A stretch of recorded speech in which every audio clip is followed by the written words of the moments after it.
And hello and welcome. I'm George Kilpatrick, host of Inspiration for the Nation. The Pew Research Center findings suggest that fatherhood in America is changing.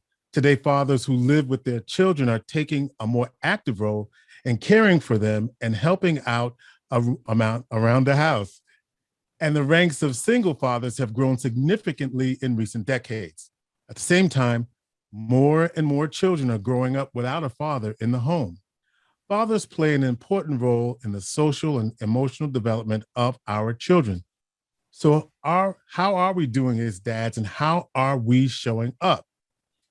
Are we letting our sons know that it's okay to be gentle and caring, and letting our daughters know that they can be assertive and play rough if they feel like it? Welcome to our conversation tonight, Fatherhood, the Real Manhood. We'll explore the possibilities of what it means to be a good father while offering to support to those who may be in single-parent households, especially because Father's Day is coming up. Syracuse native Darrell Andrews will give a keynote address, and we'll hear how my brother's keepers, Todrick and Janoy, feel about their fathers and fatherhood. Then we'll meet a panel of fathers, Cavin Robinson, Benjamin Lundquist, Seneca Wilson, and Dr. Phil Wesley II. Tonight's program was developed by the My Brother's Keepers Fellows. But let's learn a little bit more about the My Brother's Keepers program in Syracuse with Building Men Program Executive Director, Joe Haran. Thank you, George. I'm so excited about this program. Our fellows took great amount of work in talking and sharing about their experiences in fatherhood. And for those that don't know, the New York State My Brother's Keeper initiative seeks to change the narrative of boys and young men of color and all students by closing the elimination gap, giving them the opportunities to help them reach their full potential. My Brother's Keeper Fellows program, they're young men who have leadership ability and who would benefit from an enhanced and rich, ambitious fellows program. Additionally, these My Brother's Keeper Fellows must be willing to commit to a year of fellows programs. They are committed to faithful participation in programs that maximize positive impact in their school community. Programs for these My Brother's Keeper Fellows include mentoring. They had mastermind book clubs. They had presentations. They had college visits. They did speaker training, wrote college essays, and leadership training. And this is the culminating experience. This is their community service project to benefit the schools and their community by bringing a presentation of fatherhood to our communities. Thank you very much. And I am looking so forward to our discussion today. Thank you, George. Great. Thank you, Joe. And if you are watching this program tonight on June the 8th, you can also participate in the chat in YouTube. Joe's going to go over there and watch what's going on over there. And if you have any questions that we can get to our panelists, we'd be happy to do that. And if you're on Facebook, go over to YouTube too. No, if you're on Facebook, we'll get to your questions perhaps as well. But our goal is to engage you in this conversation. And this is how we're going to do it. Let's meet our keynote speaker. A Syracuse native, Darrell Coach D. Andrews is an internationally recognized workforce development consultant, strategist, and motivator. He's the president and CEO of Darrell Andrews, LLC and Associates. And for the past 2 decades, he and his team at Darrell Andrews Enterprises have provided consulting, motivational training, and speeches that enhance corporations, workforce development agencies, and education organizations. His company's innovative system of equity in the Equity 3M framework is the fastest growing segment of his business. Coach D is regularly invited to speak at workforce development and education conferences throughout the United States, Canada, and the Caribbean. He's the author of several books, including How to Find Your Passion and Make a Living at It, The Purpose Living Teen, A Teen's Guide to Living Your Dreams, and Reinvention, The Pathway to Job Success, and his story of college success, 5 Garbage Bags and a Dream, was one of the top stories in the New York Times best-selling Chicken Soup for the African-American Soul. His latest book, Equity is Not a Head Issue, It is a Heart Issue, will be released in July 2021, so that's next month. Darrell Andrews Enterprises is a former WIA youth and adult provider. His HYPE program, helping youth pursue excellence, had one of the highest dropout prevention and graduation rates of all WIA providers in the United States. But most importantly, he's been happily, and I repeat, happily married for 27 years and the proud father of 4 amazing children, Darrell Jr., Sophia, Alexander, and Abigail. Ladies and gentlemen, Coach D, Darrell Andrews. George, thank you so much, man. And I couldn't ask for a better man to introduce me. And we go way back, man. We both love the Q's. And I'm just so honored. Even on way down here in Delaware, Syracuse runs through my veins, man. I'm Syracuse born and bred. You know, after birth, my mom took me right on back over to the Pioneer Homes where we started our journey. And I lived in just so many areas throughout Syracuse. I'm a graduate of Fowler High School many, many years ago. And I'm just honored to be selected to be your speaker for tonight. Just want to give again a kudos to Joe Horan, who is one of my high school teammates and friends, who stuck with his vision from many years ago to create this type of initiative to help the young men in our hometown. And I can say I was one of the people that was there with him when he first got started. And a lot of what we're seeing today is really a byproduct of the vision he had many, many years ago. And that's a starting point for my presentation. And I'm going to encourage everyone, young men and adults, have a pen and a pad, because I'm not just here today as a motivational speaker. I'm here to talk as a father and as a man who cares about manhood and the responsibility and role that we play in impacting our society in a positive way. So this is not just a quote unquote motivational speech. There's going to be some things I'm going to share that can be transformative as far as our families, as far as our communities, as far as our cities, our schools, across the board, because manhood, when done the right way, can enhance and strengthen a city, can enhance and strengthen a community. And I would dare say we need to understand more than ever that manhood is a powerful tool for change and transformation. And so I mentioned vision.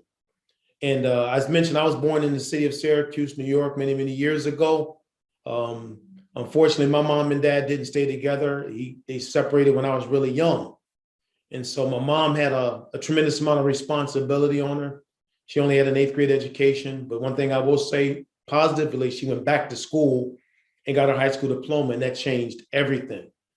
But growing up as a young boy in the Syracuse area, man, there's a lot of things I had to learn. I probably experienced a lot of the same things you experience, as young men in the city. So I had a chance to see a lot of the same things you probably see there as well. But something happened when I was around 13 or 14 years old. I had a conversation with my cousin. And I said to him, man, let me say this, man. Let's have a talk about our future. Because he and I were just like this. There's not much we didn't do, independent of each other. And I said, man, let's talk about our future. What kind of fathers are we going to be? What kind of men are we going to be when we have kids? And that seems interesting to be having a conversation like that when you're 14. But we had it. Because what I shared with my cousin was, man, I want to be the kind of father that my kids will be proud of. And I don't know how I got that revelation at 14 with so much going on around me and the struggles of, growing up in the way we grew up and all, and there was stuff happening all around me in the cuse and a pull here and a pull here and to do this and to do that and get involved with this and get involved. Come on, man, I was raised there, so I know the challenges. But something kicked inside of me, man. What will my children say about me? Am I going to, like in our town, there were so many kids who, their dads unfortunately weren't in their lives. And that caused a myriad of things to happen, a lot of pain and struggle. And what do I do in this situation? Who do I go to? So there's a lot of young folks trying to figure it all out. But in the midst of all of that, I got a revelation of what kind of father do I want to be? And I want you young fellas right now to ask that question, write it down, put it on a piece of paper. What do I want my future kids to say about me? What will my community say about me? What will my family say about me? And you write down what you want that to be. For me, it was important. I had no kids, obviously, at 14. What do I want my future kids to think about me? And then, young men, I want you to understand something. That means that I, at that time, had to start making choices that was going to lead me to that ultimate goal that I had. Now, one of my mentors, his name is Dr. Miles Monroe. And he has a powerful quote. Write this quote down. All right. Vision, I'm telling you, don't miss this one. Vision is going into the future, grabbing your dream, pulling it into the present, and beginning to work on it.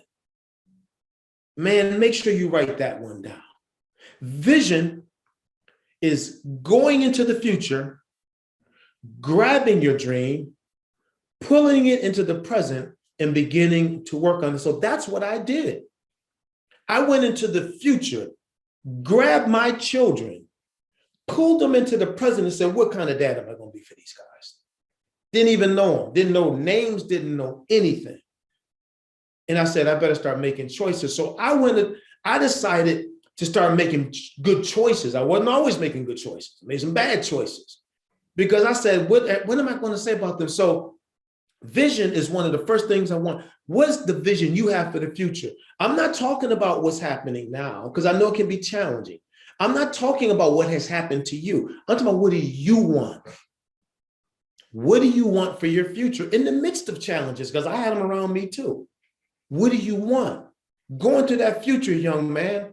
Grab that future and say, you know what? This is the future I'm going to shape for me and my family. And I'm starting right now in school with my education, the people I hang around. You know, all of that stuff plays a role. You see, my mentor also says this. He said, it's a tragedy to be preoccupied with the past at the expense of the future. Write that one down, young man. It's a tragedy to be preoccupied with the past at the expense of the future.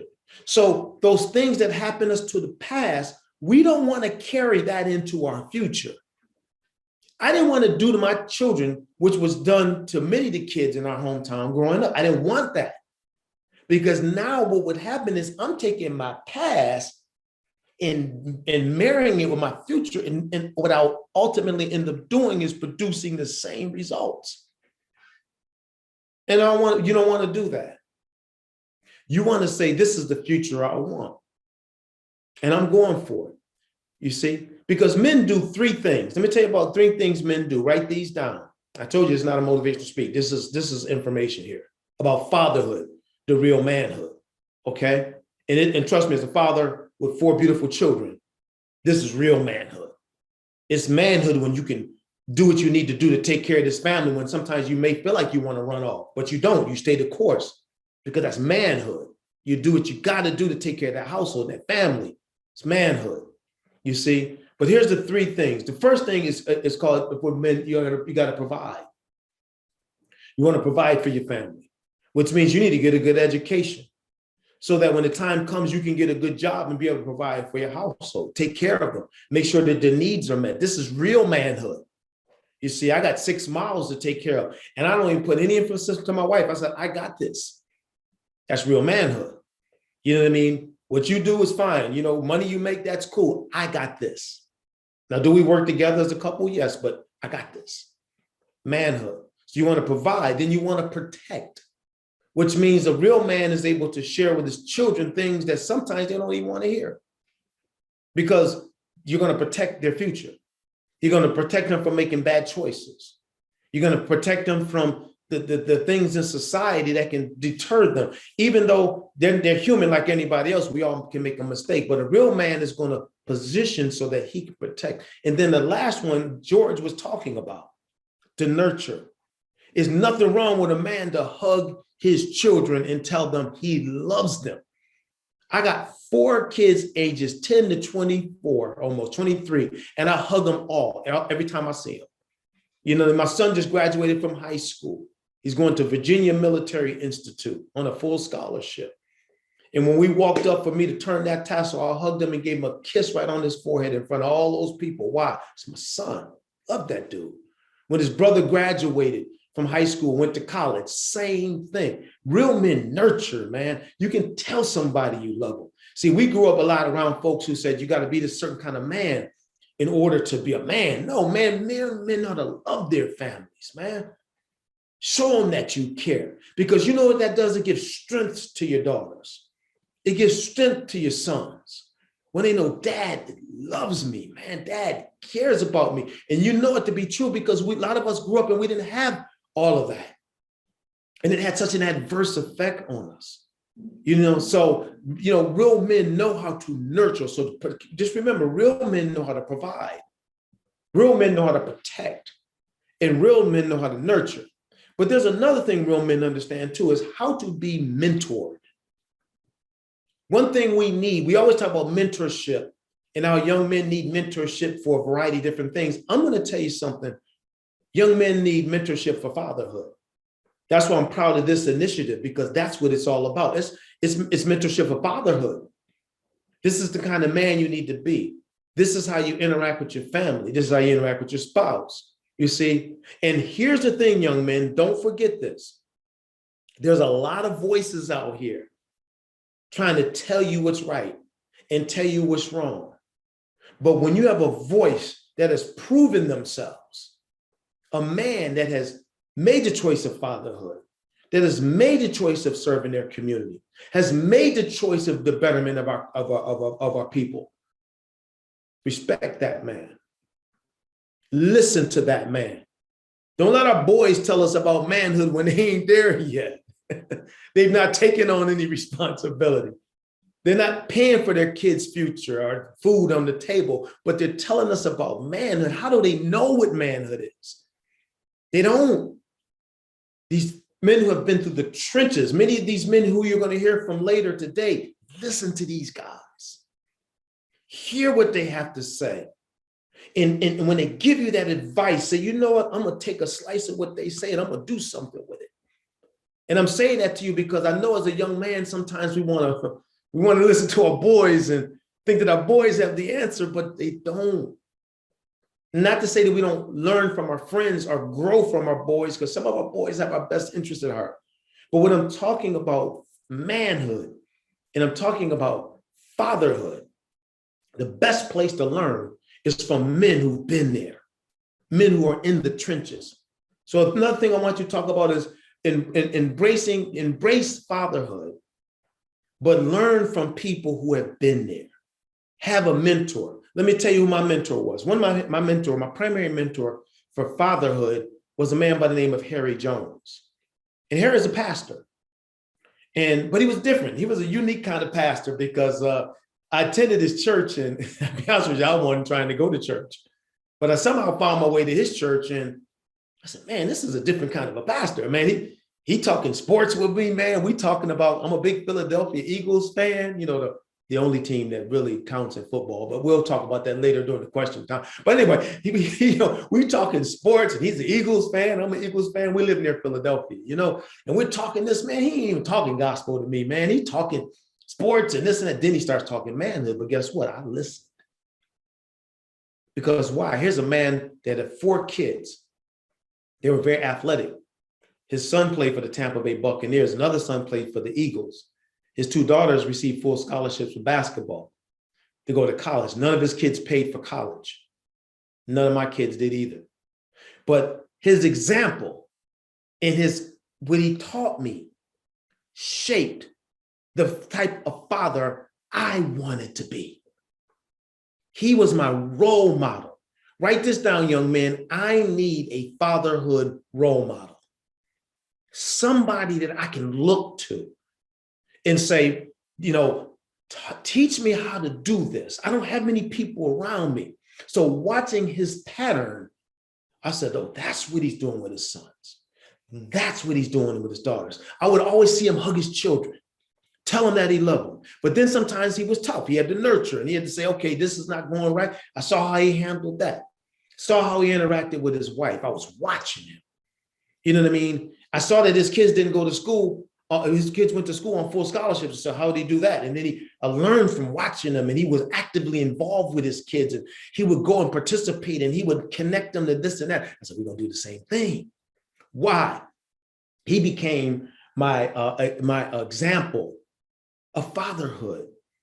And see, let me tell you something, young men. So many of us we didn't come from, that type of scenario. So you need to find somebody.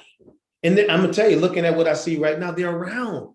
I know what Joe is doing with the Building Men program. I've been there many times interacting with many of the young men.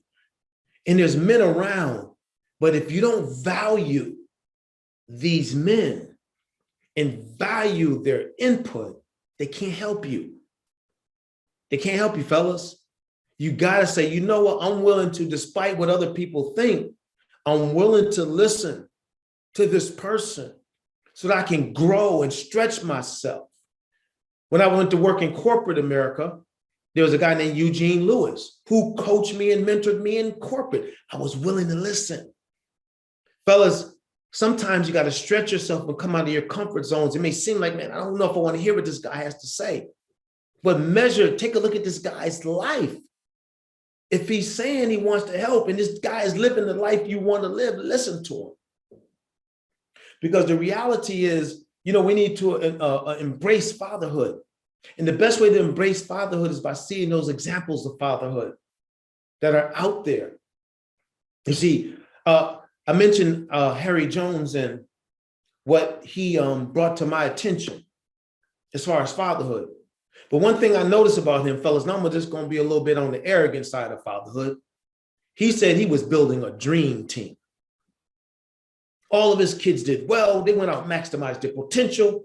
He was empowering his kids with the wisdom and skill to maximize their potential. As a man growing up to be a father, had that vision for your family, what you can pour into your children to cause them to maximize their potential. I listened to this man. I watched his model. And guess what? I'm building me, write this down. I'm building me a family dream team. Because as a man, just like when we played ball, I played football at Fowler. Then I went to college at Cheney, and I was a linebacker. And I always jokingly tell people I used to hit folks so hard, I would knock them into next week's game, man. I wasn't playing. I love me some football, but the reality, is as a man in a team, understanding team sport, I understand, man, building that dream team, a team. You know what I mean? And so my wife and I met 30 years ago. We've been married for 27 years. Y'all should give me some high fives for that. That's not normal in my world, but I committed to this. We'll be 28 years in August. We have 4 beautiful children. My wife and I were told it was medically impossible to have kids. We prayed for these kids, and now we have 4. Don't tell me I'm praying, don't worry, it works. We have 4 kids. I have my oldest son, Darrell Jr., who is a recent graduate of Ringling College of Art and Design in Sarasota, Florida. His school cost $264,000. He paid $0. One of the only illustrators of color to graduate from one of the top art schools in the United States of America. That's my son, Darrell. My daughter, Sophia, is a global scholar, one of 25 kids selected at American University. All right. At the age of 14, she started a nonprofit to help orphans in Nairobi, Kenya. She's been back and forth to Kenya 10 times, and we as a family have been back and forth 5. And now her nonprofit she started at 14 is an international nonprofit with a board. She was just recently interviewed on the Kelly Clarkson show. And this girl at the age of 19 took enough credits from high school into college that her freshman year, she's a junior and she graduates next year, but she's going for a PhD. Dream team. My youngest son, Alexander, just graduated a few days ago. I call him my twin because he looks just like me. He's like his daddy, good looking dude too. And here's the thing. Alex wanted full scholarship to Virginia Military Institute. 4 years. He wants to go into the military. He's going to be a lieutenant, but then he wants to do that for several years. And he wants to go into politics and all that. But he has a plan. His school costs $68,000 a year, zero. My daughter's school costs $67,000 a year, zero. Then I have my 10-year-old daughter, and her name is Abigail, beautiful little girl. And I just enjoy her being little and beautiful. So we're not talking career in college with her yet. The point I'm making is, why am I saying this? I just told you a few moments ago, we went from Memorial Hospital to the PH with my mom, single mom, in a town where a lot of young men didn't have their dads and all that in their lives. And I went from that situation to stuff around us in the Q's. You know how it is, this around and that around and drugs around and this around, was able at 14 to say, what will my children think about me? And here we are all these years later. Look what the outcome is. Young men, let me tell you something. It's not where you start, it's where you finish. What is going to be your narrative? Now, mine is unique. I'm telling you, I'm a little bit on the arrogant side when it comes to family. I want me a dream team. And as a father, I'm going to sow that seed in there because they are my legacy. What's going to be your legacy? What is it that you want to do with your household? I'm not saying everybody has to be like me. I'm talking about this dream team. That's just what I do. Matter of fact, one of my books is entitled The Parent is Coach, Developing a Family Dream Team. Because I believe when a father, a real man, decides that he wants to accomplish something in his household and he does what's necessary, willing to make the sacrifices, willing to put the time in, I'm telling you, fellas, you can create a future that will be impactful for your family for generations to come. I know it can be hard for us out here. I know we can have challenges. I know being a man of color, we have obstacles, but I'm not going to allow that to stop me as a man.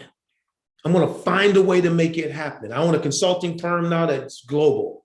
I've authored a bunch of books. I travel all over the world. I speak.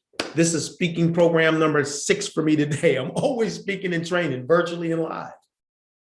But that all started with a dream, fellas, from the Q's. I jokingly tell people I went to every school in Syracuse. Started off at Merritt, went to Danford, went to Seymour. My mom always moving. Went to Charles Andrews, went to Levy, went to Roosevelt, went to Fowler. I probably missed a few in there. I was in every school in Syracuse. Some of these schools don't even exist. Then they bust me to a school called Nichols Elementary. But guess what? Through the midst of all of that, here we are today. Here we are today. So I'm gonna get ready to conclude my presentation by saying to you, it's not where you start, it's where you finish. Surround yourself with some good men that's gonna care about your future. You listen to those men, even if it's uncomfortable. You listen to them, all right? Paint a picture, get a vision for what you want. This is what me and my family gonna look like. And start surrounding yourself with friends who support that. And guess what? In doing so, that's real manhood, man. That's the kind of man that can make a mark on their family and their community.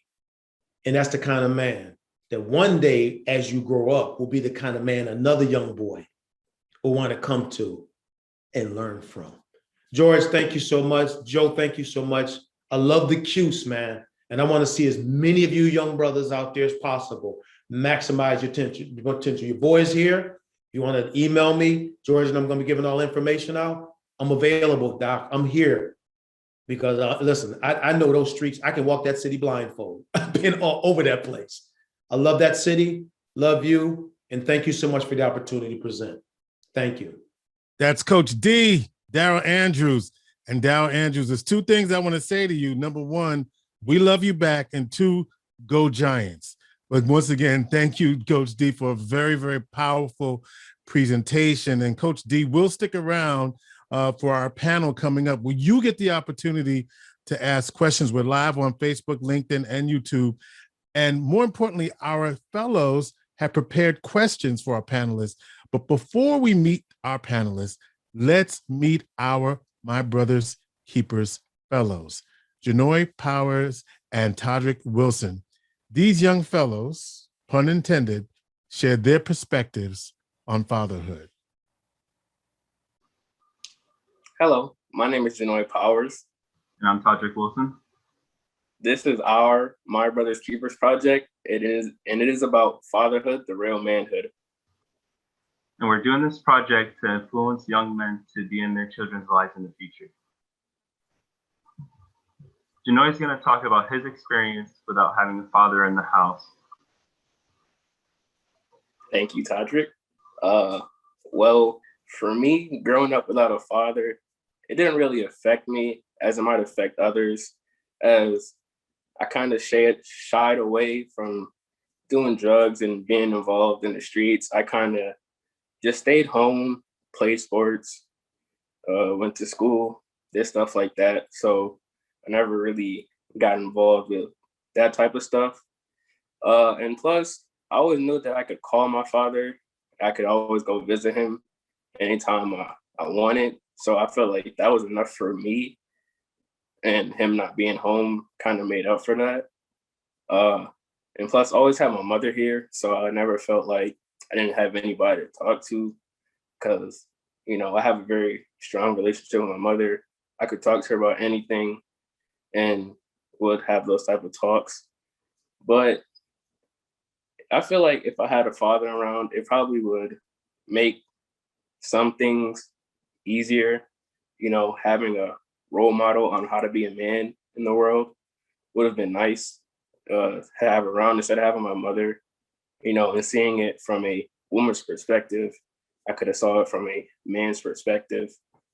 But either way, I feel like having her around definitely helped make the man I am today. And I thank her for that.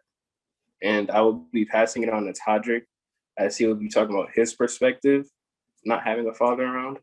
My childhood is very similar to Janoy's in the sense that I really didn't go out and get involved with things I wasn't supposed to. I stayed at home for the most part, went to school, and played sports as well.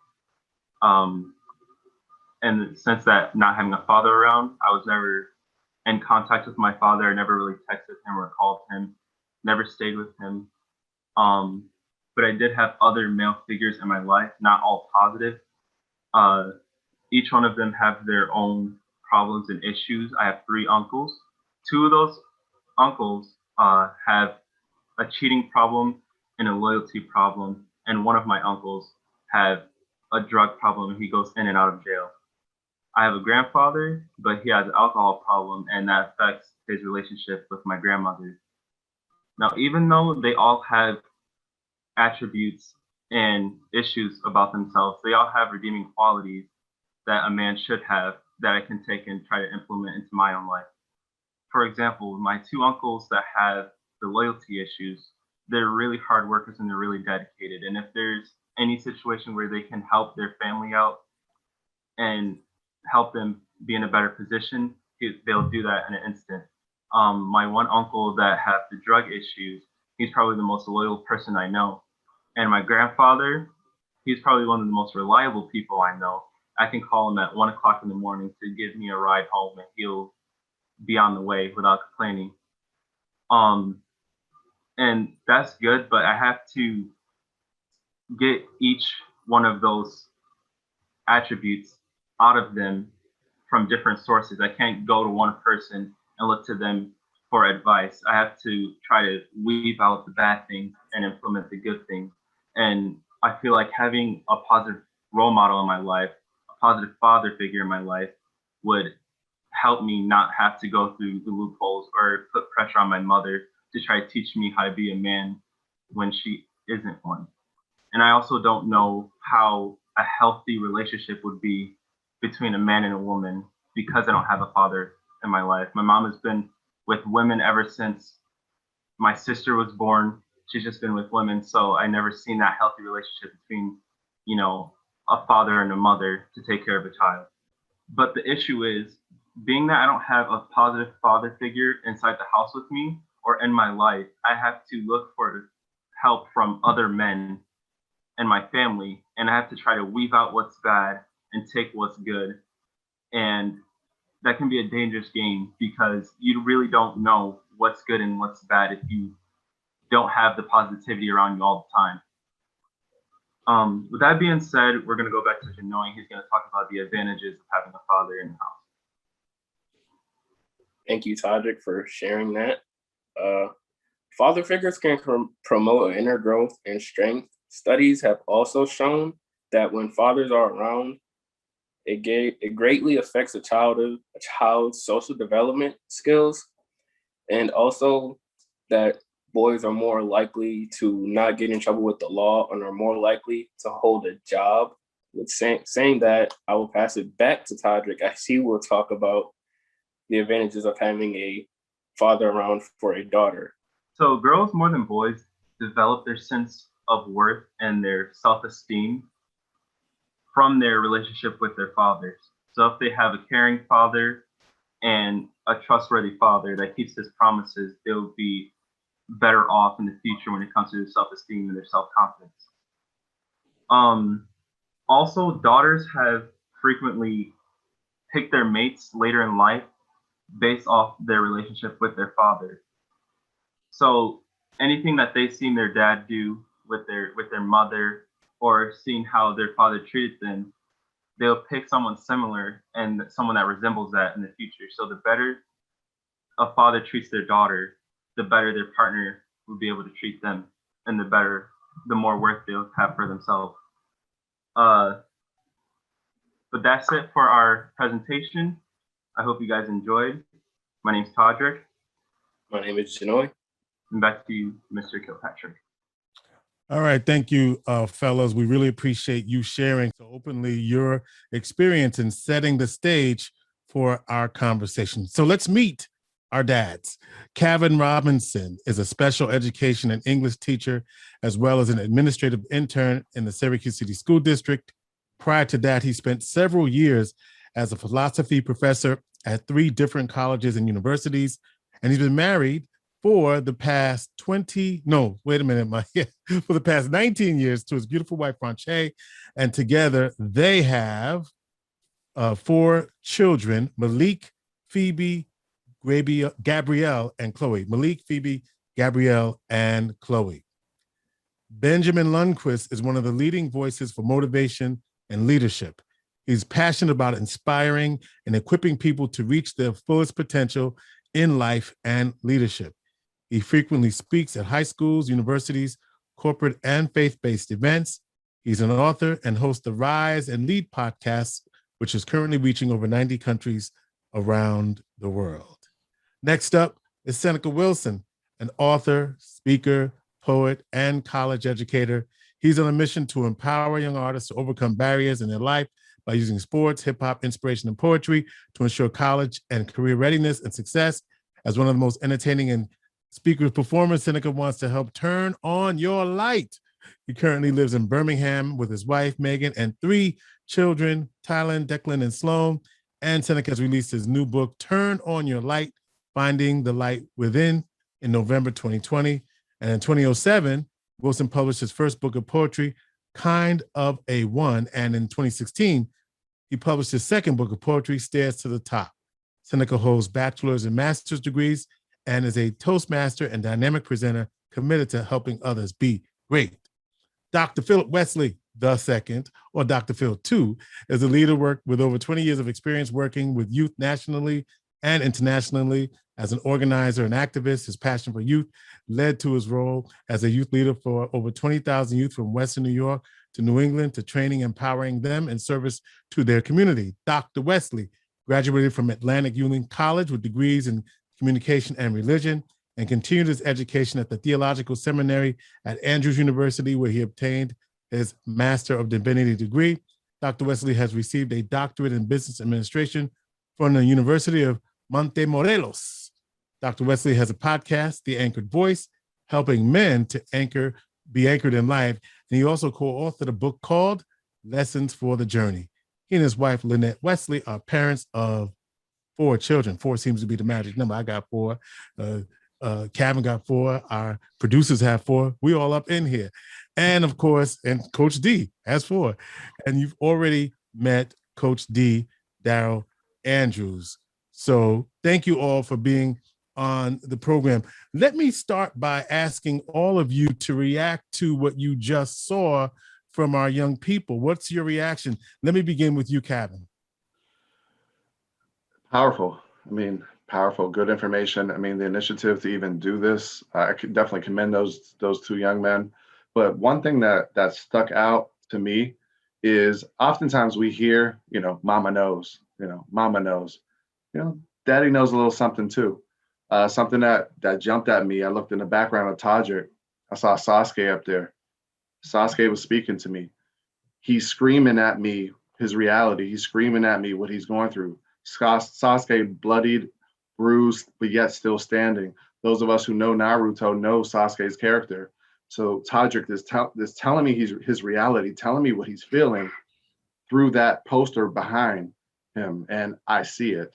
Mm-hmm. A lot of people might not catch that, but daddy can catch that. And so that's the importance of having different perspectives, different visions. That's the importance of having, a man around, or a dad around, or a man in your life, or someone that you can communicate with and connect with. Being able to pick up those little things that you don't want to say, but you're definitely saying. Any other reactions to what you just heard from the young people? I was really intrigued by the young man who found good in the midst of bad. Yes, how he right? pulled some things from it. And I can relate to that because that was the situation with me as well. You could find, we all had people in our family that was into stuff, but then you would find little things, that you can say, wow, that's pretty special. So that was real mature of him to be able to, because most of the time you just hear the negative, but he was actually able to see the strengths in the midst of those men's weakness. So that was something special. Yeah, I think it's the reality of relationships, right? That relationships are complicated. Ben, you were going to say something, or was it? Yeah, just going to say, Benjamin. It was really, first off, thank you, gentlemen, for having the courage to step up and share, because I think that's part of that journey of manhood, is willing to say, I'm going to step up when I have an opportunity. And it was really inspiring to me that when the young man said he looked around his own family and didn't have those role models, and he had to go get what he knew he didn't have. And so I think that idea of taking full ownership of your life and your journey of manhood, and if you have a void, being able to say, I'm not just going to accept the void, but I'm going to go looking for the mentors and the influencers that I need in my life. And I just commend those young men for taking that ownership of their journey. Amen. Seneca, who wants this? Oh, well, Dr. Phil too. I want to jump in there real quick. First of all, thank you for having me. But I can definitely relate to these young men, especially Todrick, trying to find that father figure, that person in his life, because I didn't grow up with a father in my life. And, I could echo everyone's remarks about being comfortable to share that, because at that age, I don't know, I bottled up a lot of my feelings inside. And so I wanted to search for that father figure, a person, those mentors that I can just attach myself to. And, those are the things that you got to do to have, like Coach D said, find those mentors, find those father figure like mentors that are going to help you get to that next level. Dr. Phil, you might as well jump in here. No, I love the honesty that they came with, and it just added value to our discussion. It added value to what we've been saying about the need of fathers in the home. And as much as he overcame some obstacles and some adversity, it still goes to that point. We need fathers to be fathers. And, he said, hey, listen, my father, I can still go to his house. I can still be present. And that's great. But, having fathers around is just so valuable. So thank you, gentlemen, for your honesty. Thank you for clarity. I know it took a lot to even discuss, especially in certain cultures, you just don't talk about your family business.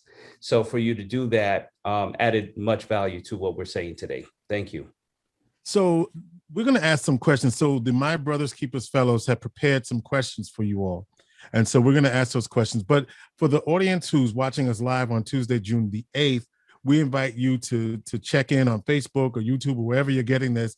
I think we've got something going on YouTube, right, on Facebook and YouTube right now, and LinkedIn. So if you're on one of those platforms and we can get your question in, what's your question about fatherhood? What's the burning thing that's going on for you? And what would you like these fathers to address? Okay, so here's the first question for you all. What is the greatest thing about being a father? What is the greatest thing about being a father? Let's start with you, Seneca, this time. Well, thank you. Great question. Man, I'm a big family man. Again, I didn't have my father in my life to teach me how to be a father. I didn't even have, because I lived in the projects, and men are not, you don't supposed to be in the household as a father. So I enjoy waking up and be able to see my kid's face. A quick story really quickly. I just bought a house. And living in the projects, right, you don't see that vision of like buying a house. And to see my son, my daughter, my oldest son, to see their expression, to be in that house, to have that joy, that joy of just having their own room, it is a beautiful thing. And Coach D said it best, being able to provide. And I feel that is one of the greatest things that you can do, is that give your family what they deserve. So, how about you? Go ahead, Coach D. Yeah, I was just gonna say, man, I mean, this could be an hour for each of us, I'm sure, because there's so many things, you know what I mean, Seneca, that we love about fatherhood. But I like all the little experiences, man. I just like, there's so many things we do as a family, like we started going camping some years ago, and we out there getting bit by bugs and, wondering what that loud noise is in the woods and all that. But we would be under the camp, we had a tent, and we would be in there, man, and going out doing s'mores and laying up at night and looking at the lights in the back. And, that's just one experience. We do things together. I enjoyed going to the kids' events and activities and seeing them maximize their potential and whatever they're all gifted in different areas. And being my daughter doing a dance recital, my son doing something. And so it's so many aspects of it. But I'm gonna tell you, George, I'll say this and I'll turn it over to the brothers, but I'm honored that I get to see this and enjoy it. And sometimes I just say, man, it's sad some men don't realize what they're missing. Like, you think that, whatever the situation is, and I'm not judging anybody, but man, this is such a joy to be able to have all these individual experiences with your children that accumulate into a lifetime. And then they get older and then they start talking to you about the experiences and thanking you. So to me, it's just all the little things we do as a family that is so enjoyable, man, to see and be a part of. Yeah. So how do you be, and if anyone else wanted to get in on that, you can, but you can combine that, your answer with this. So how do you become a good father? What is the true meaning of being a good father? Dr. Phil, take it. So first thing, one of the things I enjoy about being a father, this little thing, is I just like to watch them eat. Like when I don't know, it's just crazy. I just had to pause and just look at them eat. They're content, they're happy, they're eating. And it's just one of the things, okay, I can provide, make sure they got food on the table, but sometimes just sit back and just look at them eat. Phenomenal just to look at them grow, like, wow, wait a minute, now you're a teenager now you're preteens now, like crazy. And then I got a 1-year-old now. So it's like, see them in different stages. So it's awesome. What makes a good father? It's just being consistent. And what I hear from Coach, he's just very consistent in the outings and taking the kids out. And that's what I love to do. Would love to just be consistent. We look for just different ways we can teach them, educate them, because every opportunity is education, right? Every opportunity. But we, whether we go to a hotel just to swim, whether we are just going on an RV trip, whatever it is, we just remain consistent. So consistent, and also what's called the ministry of presence, just being present in our kids' life is very important. Cavin, I should say that Dr. Cavin Robinson, although he didn't want to have all of those honorifics, just so y'all know, this is Dr. Cavin Robinson. Okay, Cavin, go ahead. Yeah, I guess I'll jump in on both. Just the things that jump out to me are just the real little things, the real tiny things. Like my youngest, she cracks up in her sleep. I mean, like we're talking just full on belly laughing. She's completely asleep, but just belly laughing. It just kills me. It kills me. I mean, that is just like a secret elixir to life. As much as I provide, as much as I give, they give me so much more. We just recently took a trip to Pittsburgh, and they wanted to listen to this song about Pluto, and that song has been in my head for like 2 or 3 days now. Like I got this. Matter of fact, it's banging in my head right now, and it just they give you so much life, so much joy, so many smiles, and I like was just said. Like I almost feel sorry for people who miss it. People who have the opportunity to have had those little experiences, and you're missing out. In terms of what makes a good father, at least from my perspective, a large part of what makes a good father is just not only being present. I mean, that's the first thing. But beyond that, it's being human, being fallible, being forgiven, and showing that, right? Showing that it's okay to be vulnerable. It's okay to be fallible. It's okay to make mistakes. It's okay to fall on your face. But after that, pick yourself back up. Pick yourself back up, dust yourself off, give you a kiss on the forehead, slap on the butt, go ahead, back out there, get back out there. The world's still out there. You got to get out there. When we fall again, guess who's going to be there? I'm going to be there. Pick yourself up, dust yourself off, get yourself back out there, and being that person, for my children, that no matter what they go through, no matter what they do, no matter how bad they mess up, I'm going to say, are you crazy? Like, did you really do that? But then after that, dust yourself off, pick yourself up, dust yourself off, get back out there. And that's really my role. And I think that playing that role and being that space, that place, makes you a filter, against them in the world, makes you a filter that it's going to be okay. You know why? Because there's always going to be someone there to dust it off and push me back out there.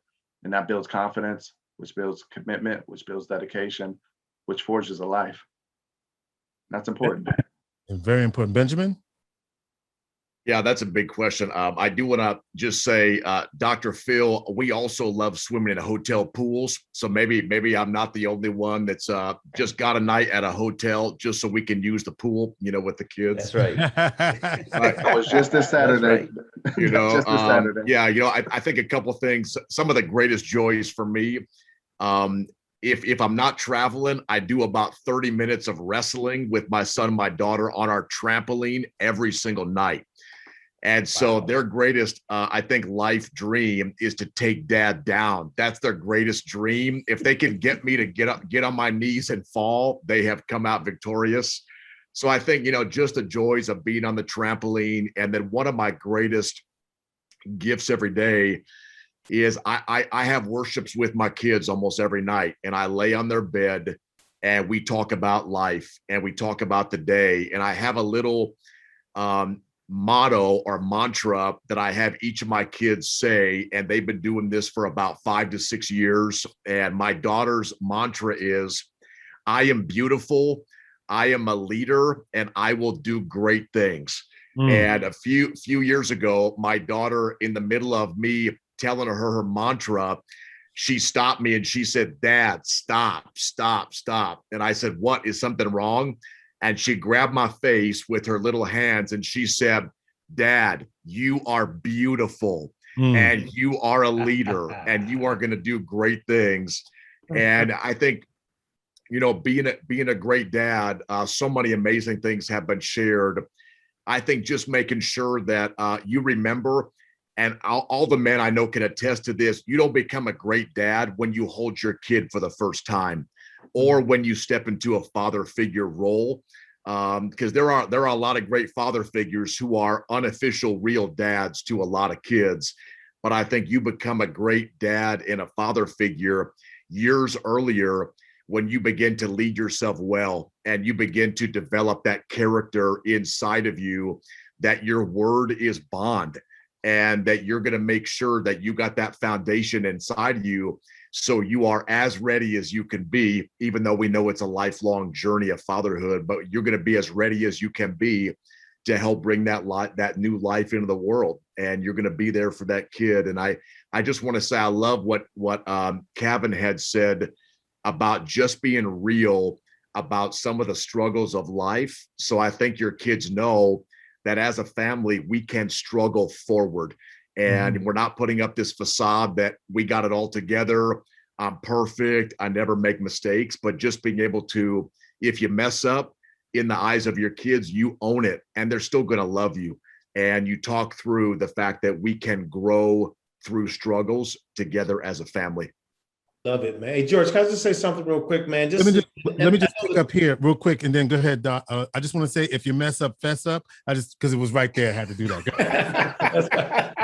Yeah, we men got to work on that, make sure we do that. But I just want to say too, and this is for the young guys that's listening, but dads, we sort of notice, like, there's different phases of your kid's life. You know, I always look at it in 3 phases. When they're little, you got the dependent phase, you know, where they're changing diapers and feeding them and all that kind of stuff. And that's one phase. And then you got the sort of the interdependent phase where they're kind of young and need you, but they're starting to make that stretch out on their own. And then the final phase, what we all want to get our kids to, is the independence phase, where they're taking on life on their own. Like, my daughter travels all over the world now, and I don't worry about it. She's 19 because she can do that. But I want to say this: when the kids are little, they need our voice. When they get older, they need our ear.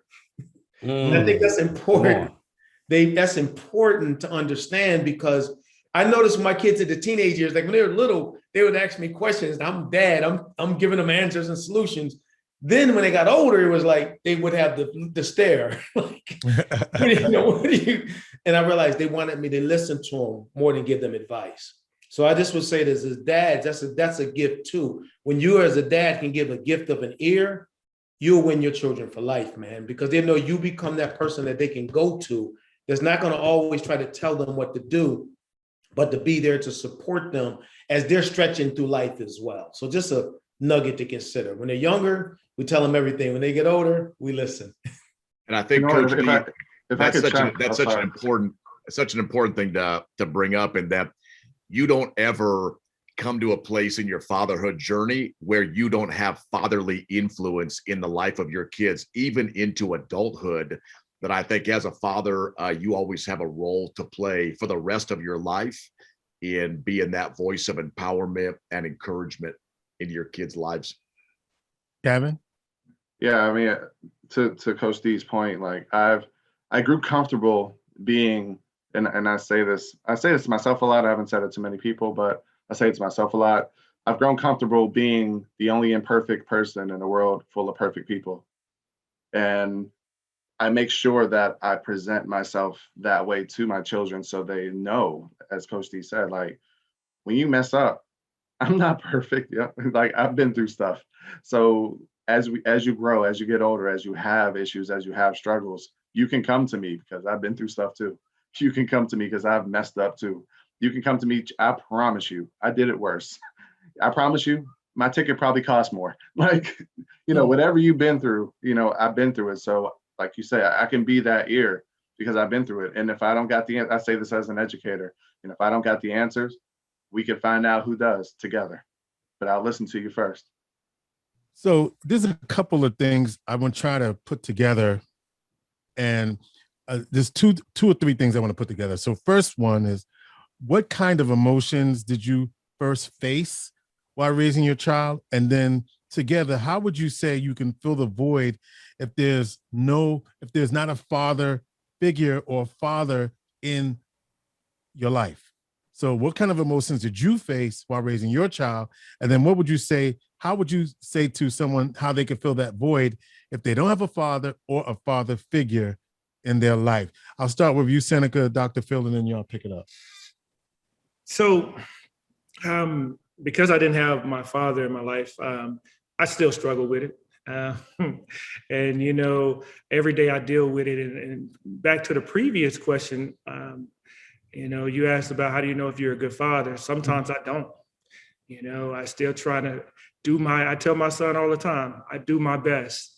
And like you guys all said, I'm not perfect. And you know, I'm always trying to make sure that because my father wasn't in my life, that I don't want, without any doubt, that my son and, well, my children know that I'm doing the best job that I can to provide and care for them. My older son, real quick, he is from a previous relationship. And so that relationship plays with me a lot because, you know, it's so difficult sometimes I guess it's easy to leave, right? And that's what my father did. But it takes a real man to, like, no matter where you at, to be, like you said, be present. And then one of my biggest things, do what you say you're going to do. You know, I tell my son, like, we just went to a tournament. He plays travel ball. One of the things I really want my son to know, that I want you with me. I understand you with your mom, but I always want you with me. And so those summers, those holidays, I want him there, but he's getting older now, right? And so he has friends. He's starting to like girls, you know, and then he's playing sports. So I know there's a balance there that comes with that.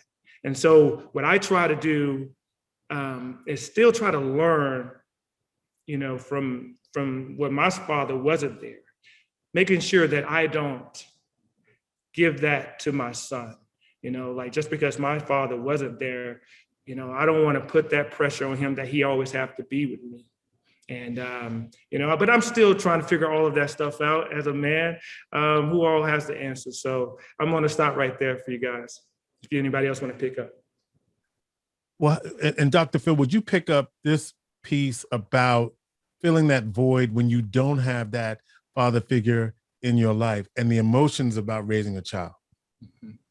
Well, you know, I lost my father last summer. So now I'm starting to feel that void. I'm starting to feel it real big because he's always been there. And then I struggle because for two of my kids, I'm not there every day because I'm no longer with their mom. So, you know, that's that struggle there. That's that emotion. So if there's a problem at their school and I can't be there that same day, that's that emotion, like, oh, you know, and that feeling of, man, did I fail them? You know, and you're always questioning that, you know, hey, am I doing well? And sometimes they catch that attitude with you, but you're wondering, am I doing well? But, you know, at the end of the day, you fill a lot of that void by just, again, staying consistent and, you know, learning from others. Like I'm learning tonight. I'm learning from you guys tonight. So, you know, different podcasts like this definitely help. And, you know, whatever you lacked, I believe that you'll be able to learn and you'll be able to cover and you'll be able to apply that to how now you treat your children. So you fill that void by learning as much as you can about yourself, being as great as you can for yourself and for the people around you. But, you know, there's so many different people to learn from. Different people to talk to. If you have somebody that you can be accountable to, somebody that you can have as a mentor, everybody needs a mentor, whether you're starting a business, whether you're a father, you need somebody you can talk to, somebody you can be real with. And they'll let you know, hey, don't even worry about that. That's you're thinking too deep on it. Sometimes you have to hear that comforting word to know, okay, it's going to be all right. So how difficult is fatherhood and how draining mentally is it? Hey, George, can I go back to that last question real quick about the emotion real fast? Yes. Because I just think that's something important to my first son, my wife and I were told it was medically impossible to have kids. And keep in mind, I used to work in the medical diagnostics field, so I knew all the physicians in my area.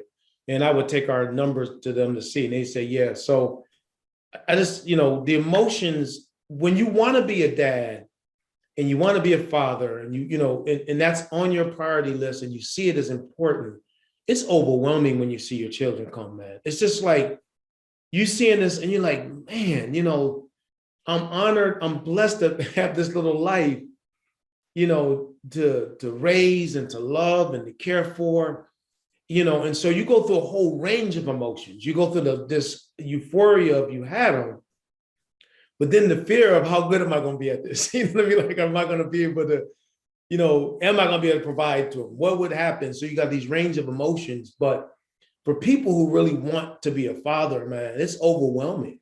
It's like, I can't believe that I have this little life, this little version of me that's going to carry on to the next generation.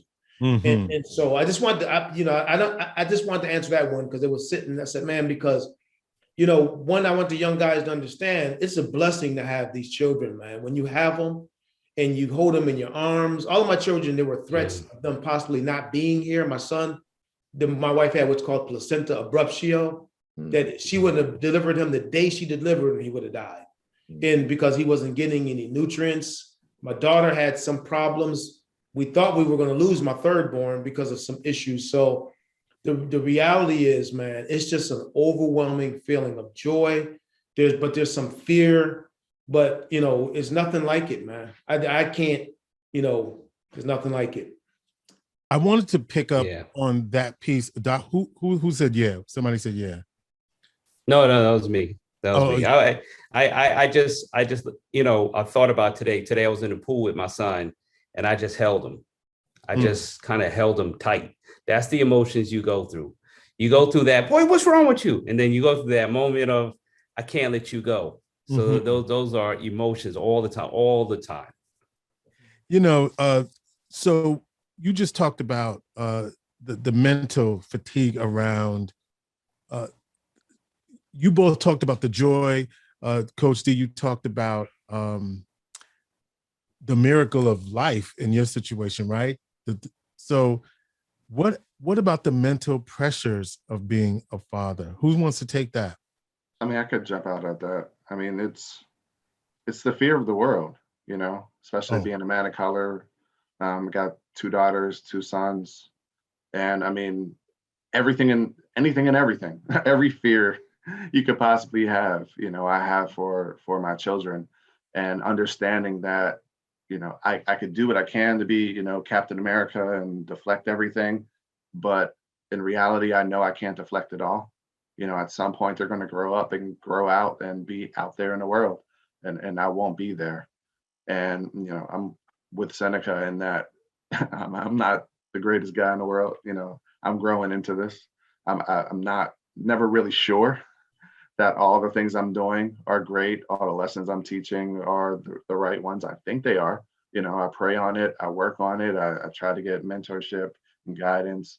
But I've seen great men raise great children, and seen tragedies happen, and I'm always fearful of that prospect. And so if you talk about the mental fatigue, much of my mental fatigue comes from just fear of things not working, fear of it not being okay, because I take it on my shoulders and on my heart that I want to make it okay. Like, I want to be there. I want to guide you. I want to nurture you, set you on a path. And I want it to be all okay, but I know, right, I can't guarantee that. So I give you my best. I work my hardest, but at the end, it's, up to, whomever's upstairs, to do the rest. And laying that down and being okay with that is a tough task. My oldest, my firstborn, is going to college right now. Got a full ride to Boston College, and so about to send my first out into the world, and I'm wrestling with that. And I don't know what that's going to feel like. Don't know what I'm going to be like in September when he's not here and he's in another zip code on his own, making his own decisions. But yeah, it's a struggle. That fear is real, because you love so hard, like Dr. Phil said, like Coach D said, you love so hard, and you love them so much, and you want it all to be okay. But in reality, you can't do it all. So you just hope. Yeah, and I just Right. yeah, and I want to honor that even this conversation, Coach D, you sharing, Cavin, you sharing, even the conversation that we're having is so rare, for real, right? I mean, I just want to honor that right now, that this is a lot of what fathers probably need to do more of in conversation with one another. So I wanted to honor that. One more thing I wanted to get to, because the kids want to know this. They want to know, why does the court most of the times favor the mom's side when it comes to child support and custody battles? They want to know that. So they want to know that. And then they have a couple of other things they want to know. And I wanted to make sure I honor some of the things that they want to know. Who wants to deal with that? Wow. It's definitely something I want to know too, but well, I can say that, because I have a relationship where my older son, his mom and I, we worked out our arrangements outside of the court through a lawyer's agreement, which was a little bit better. But like and I have it a little different too, because my wife, she plays a role in this, and then also my son's mother, her husband plays a role in this, and it's I guess because the mother, always is there to care for the child, right? And we always see that a mother will nurture the child, but at the same time too, you can't dismiss the man, and I would love to know that answer, but all I try to do is to make sure when we are talking about our son or our kids, that we are doing the right thing for them, regardless of what side they go to. It is about the child. And because, you're going to have disagreements. You're going to have a lot of disagreements. And, but whatever side they decide to go with, remember that you have a responsibility to that child. And it's your responsibility to provide the best life that you can for them.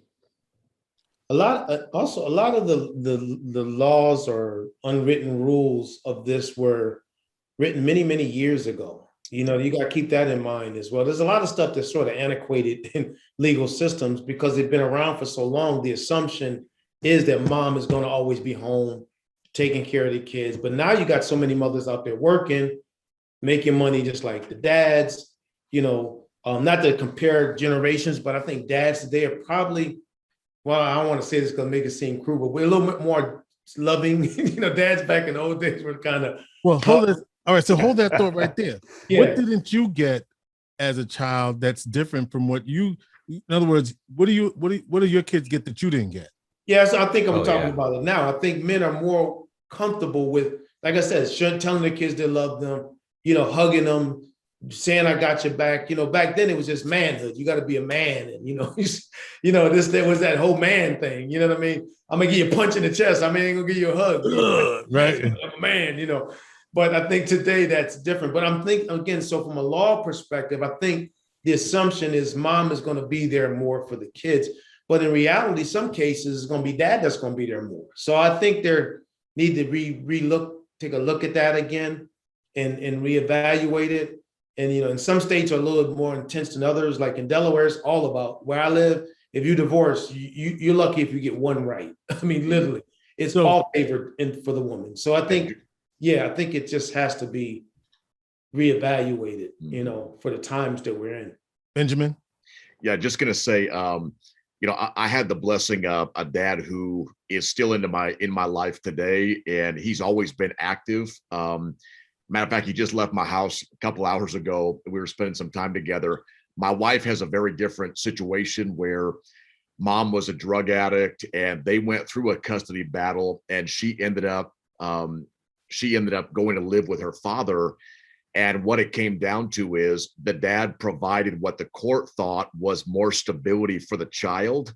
Mm-hmm. And the mom chose to not show up to fight for her kid. Mm-hmm. So I think there are times when a child ends up going to a mother or the father because the court is looking for stability and care for that child.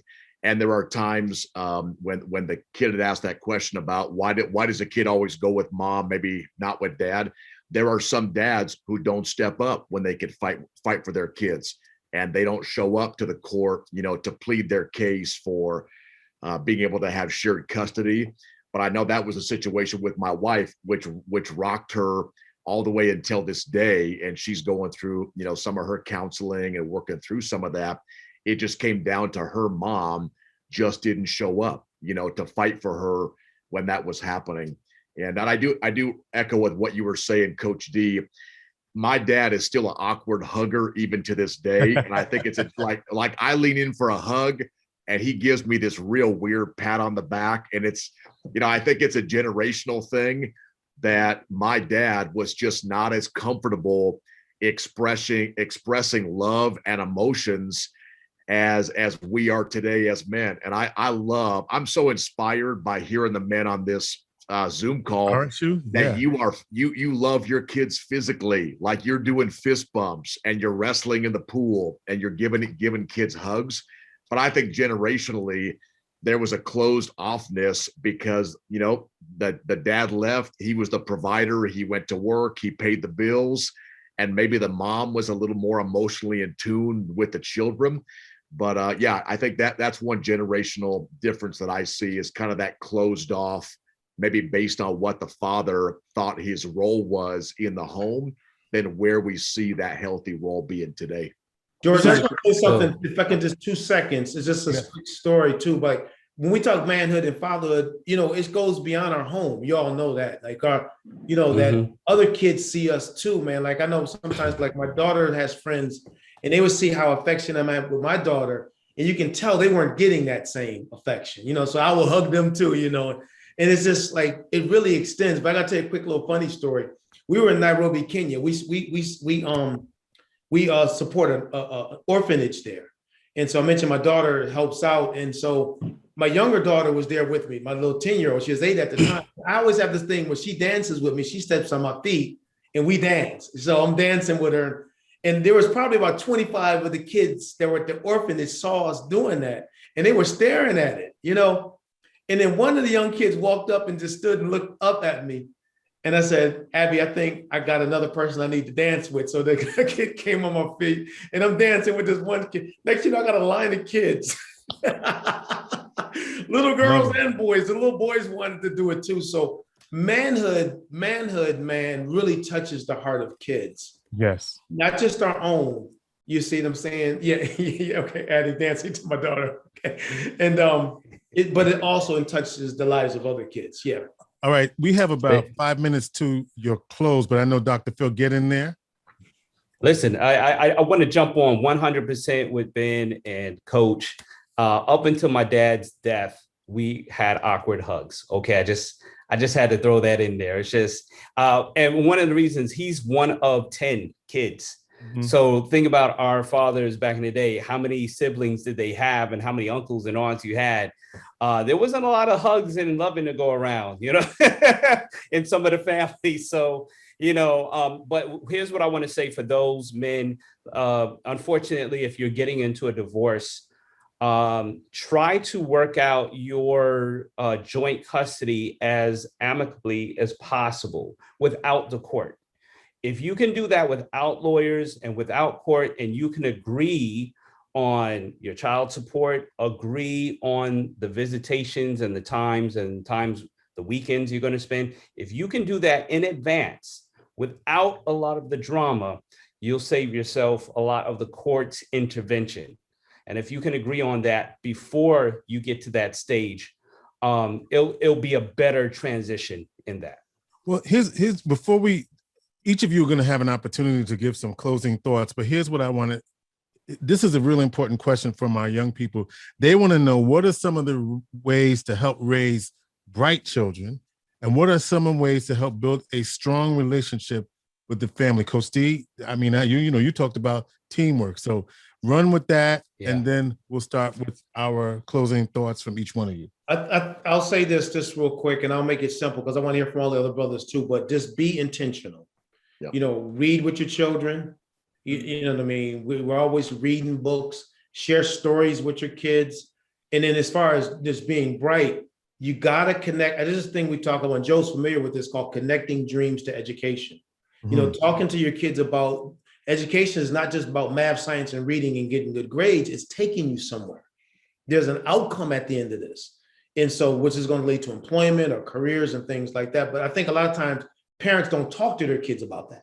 You know what I mean? They just go to school, you got an A, well, that's great. Well, that A may lead you to becoming a doctor, or maybe lead you to becoming a lawyer, things like that. So we need to be intentional in having those conversations, intentional in reading, which is a big thing. And then intentional in just general education, learning from. My son and I like looking at the History Channel. He's a history buff. That's where he wants to go to school. And we're always looking at different shows and debriefing and talking. And what do you think about that? What do you think about that? So that's just my 2 cents. I think you just got to be intentional in making education and learning from education a priority in your conversations. Yeah. Let me add to that. Every opportunity is education. Every opportunity is education. So whether it's museums, whether it's going to the ball game, my dad took me to Shea Stadium, see Doc Gooden. That's where I learned my fear of heights, because he always took me to the nosebleeds. Every opportunity, and I can go to my dad for, politics, for sports, for religion. And we were able to have that conversation, always have those conversations, continue to make and it doesn't matter how much you know or don't know, whatever you educate your child with, because guess what? You know more than you think, and you have more in your arsenal than you think. So continue to make every opportunity education, every opportunity to give instruction, to pour into them, and whatever their passion is, whatever your child's passion is, pour into that. I have 1 artist, I have 2 singers, pour into those passions. I've sent them to, my wife sends our daughter to piano lessons, vocal lessons. I have another daughter in vocal lessons. We've done art classes, we've done fashion. Pour into those things that they love. Even if they end up abandoning it later, pour into that for that moment, because whatever they learn, they'll still grow from. I want to add really quick. I'm gonna repeat: read with your kids, and how important that is, because you see the difference in how smart they will be. But the other thing is, do things that you're uncomfortable doing. A lot of times we put ourselves in these positions and we want to do what we're used to. Give your kid a different environment, things that you are new to. If you're going camping, right? If you're going hiking, do things that is going to expose your kid to something different, to give them that well-rounded person, and not just the narrow lens that your life has been. Not narrow lens, but just what you've been used to. I think that's huge, Seneca, in just the idea of your loudest message usually doesn't come from what you say, it will come from what you model.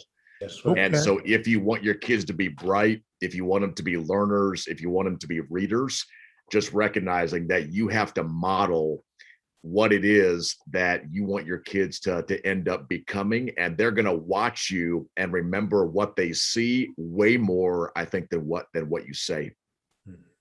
Yeah, I mean, I would just add to that. I mean, similar to what everyone was saying. I mean, assume competence, and expose your children to things that you may think is above them, but hey, expose them to it anyway. Like my wife and I are both educators. I got 5 degrees. My wife has 3.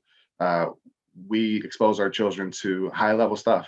I mean, I was my oldest. I mean, I was talking to him about transubstantiation when he was like 6. And, it works. You might not think it sinks in, but it sinks in.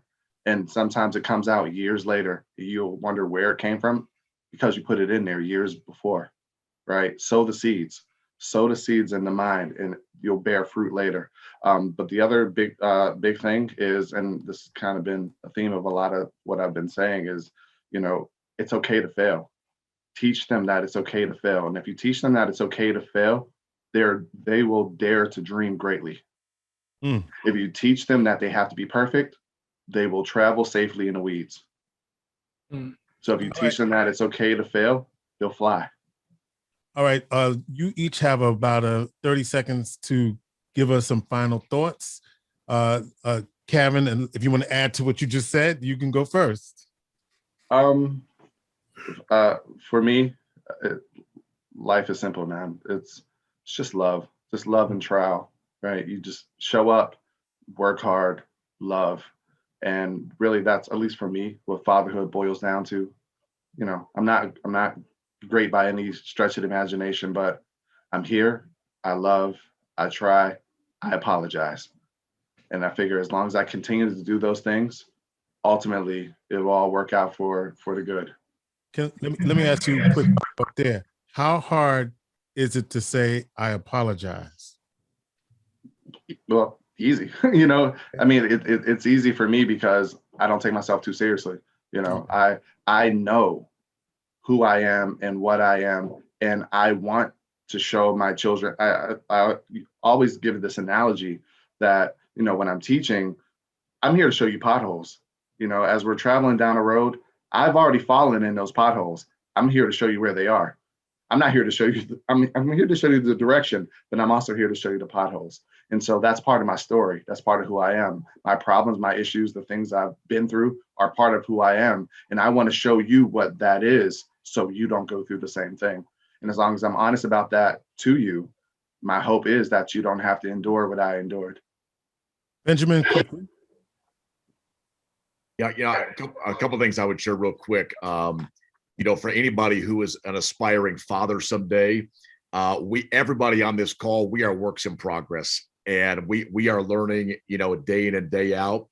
I would just say, and I hope you take this to heart, that if you're an aspiring father, believe in your worth and value that you have right now, because when it comes to being a father, if you want to really recognize the worth and value in your kids, you got to believe in the worth and value that you already have. And so believe that you are valuable every day. If that means writing out a declaration statement that I am a man of value, and I am a future father of value, and I have worth that is already planted inside of me. But I think recognize and own your value. And even if you mess up, like Cavin was saying, even if you mess up, it does not deplete or diminish your worth and value. That your worth and value is already in there. And if you had a great father, continue that legacy and go next level. And if you had a father that never showed up, make the decision today that you are going to be a chain breaker, and you are not going to carry and repeat the patterns of what your father didn't give you, but you are going to write a new story, and you're going to write a new chapter in your life. And so just believe in your worth and value, and whatever was great, carry that forward. And whatever was not great, make the decision today that you're going to break that chain, and you are going to write a new story, a new narrative, and a new chapter in your life. Seneca. Yes. So I want to leave this behind. There's so many young men out here, and I want to go back to Todrick real quick. Todrick said that he places so many men in his life to want to be like, and there's so great men on this panel. And I'm just going to put myself out there, and I'm sure they're going to be the same way. Reach out to us if you need someone to talk to. DM me, I don't care.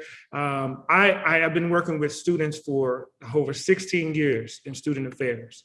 And so I know I have seen, not only myself, but I've seen so many people at college universities that just need guidance, that needs someone to talk to. And you put yourself around people that are going to invest in you. And so I'm here to do that. If you want to reach out to me, and I'm sure all the other gentlemen on here as well, all the fathers on here would say the same thing. Dr. Phil, too. I had to tell my daughter she was right about something and I was wrong. I don't think I'll ever live it down. Just want to say that. But everyone needs a new start. Everyone needs a new start. So don't be afraid to start over. And remember, as they are growing, you are growing too. This will be the first time you're raising a 10-year-old. This will be the first time you're raising a 15-year-old. They're growing, you're growing as well. Give yourself time and space to grow and teach wisdom. You're going to learn how to handle conflict.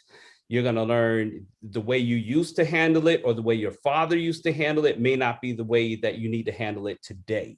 So learn how to start again. And it's okay to start over as many times as you need to start over. That's what I do. I help people shape their new start. So again, you need some counsel. You have my Instagram right there. But, you know, it's okay. Shape your new start, continue again, learn as much as you can, but you'll always be learning. Every day you'll be learning. And remember, they grow into different phases, just as you grow into different phases. So it's all about learning how to adjust to the phase, but still being consistently a strong and wonderful father that you are. And you can do this. You've got this. Coach D. Yes, sir. Just two quick things, George. One, a quote that I share with young people, and I've shared with a lot of them. I mean, tens of thousands of them through speeches and things. And it's something I want the young fellas just to embrace. And that's simply, show me your friends and I'll show you your future.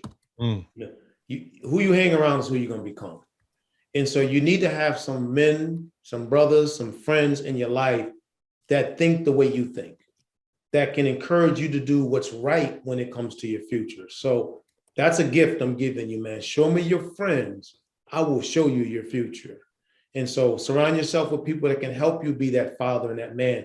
And the second thing is just what I said earlier in my presentation: provide, protect, and nurture. If you do those three things, you're going to be a man. But let me tell you about that provision part. It starts now in school, telling folks, listen, I'm not here playing. I'm here because I'm on a mission. So all them folks that's goofing off, they want you to goof off with them. They're not going to pay your mortgage. They're not going to pay your car note. They're not going to pay put food on your kids' table, okay? Right. You are. You think about your future. You lock in, do what you need to do. One thing I didn't mention is I'm a first-generation college graduate. I'm so glad that I made that choice because it changed the trajectory of my life. But I had friends around me that encouraged me in that process. So think about that. Provide, perfect, and protect and nurture. Show me your friends. I will show you your future. Yep. Well, we have certainly been nurtured, we've been loved, and we've been provided for. We thank you to this tremendous panel on fatherhood: Cavin Robinson, Benjamin Lundquist, Seneca Wilson, Dr. Phil Wesley II, and of course, our keynote speaker, Coach D, Darrell Andrews. We want to thank our sponsors, the Syracuse City School District, My Brother's Keeper, and of course, the Building Man Program for their support. This program was produced by George Kilpatrick Media and Marketing and ElectroQ and IntelliQ Productions. I remind you that what our panelists said, that the resources are available in this community for all of us as dads and as youth in this community to succeed. I leave you with this thought. Am I my brother's keeper? Yes, I am.